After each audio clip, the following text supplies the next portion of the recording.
Let's imagine a rectangle, and the length of the rectangle is 3 inches more than twice the width. Now the area is to be at least 44 square inches. What are the possibilities for the width?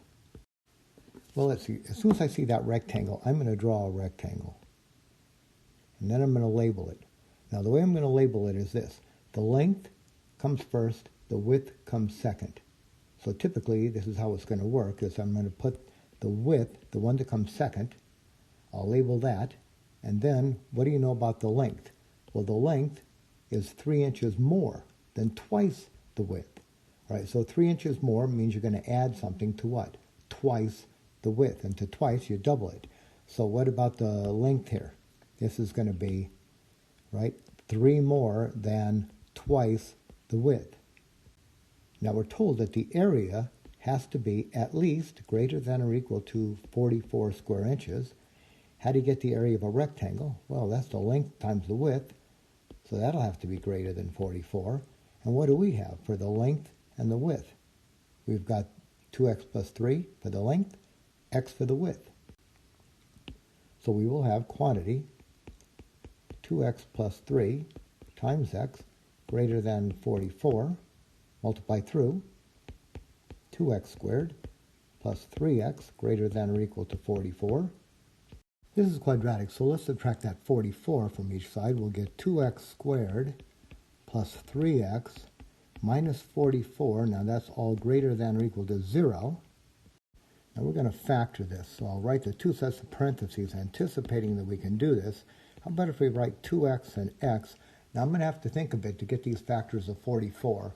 So I did that, and I did it on another sheet of paper, and I'm going to come out with 4 and 11, and because I'm using 4 and 11, that'll give me 44. I'm going to put the 4 over here and the 11 here, right? I cannot put the 4 here because then I'd have 2's in common. So the 4 will go here, 11 here. This will give me 8x and 11x. Well, 8 and 11, I can get a 3 out of that. And then, because the 44 is negative, I'm going to put the middle positive sign, plus sign, with the bigger product. And the way I wrote mine, the inner product is 11x, which is bigger than the outer product, which is the 4x. So I'm going to put that plus sign right here, minus sign here. Now we've got a quadratic inequality. So we know how to do this. We're going to get the critical values. Those are the values that are going to make these factors 0. So that's going to give us what? X is negative 11 over 2 and 4. Well, we can't possibly use the negative 11 over 2 because what are we dealing with? What is x anyway? If it's a word problem, follow it all the way back. What do you know about x? X is the width of a rectangle, and there's no way it can be negative. So the only critical value we really have to worry about here is 4. So I'm going to draw a number line, if I can. And I'll label it x, and then I'm going to write a 4 here. And what can we write here? Let's choose a test value in each case. So I'm going to choose a number here like 3. Now I'm going to put that 3 back over here and see what I get in terms of signs. So if I put 3 in here, I get, and multiply through, I get a positive number. Put 3 in here, I get a negative number. So I would get a positive and a negative. Those multiply together to give a negative. And then what I'm saying is that if I pick any number, say below 4, put it into our inequality, I'm going to get a negative number. And a negative number being greater than 0, that's false. All right, so we get no solutions here. Now let's pick a number to the right of 4, like 5. Now if you pick 5 and put that down in our factored form, what do you get? Well, this will be positive, right? 10 plus 11, that's positive. 5 minus 4, that's positive. So that's going to give me a positive times a positive, which is a positive.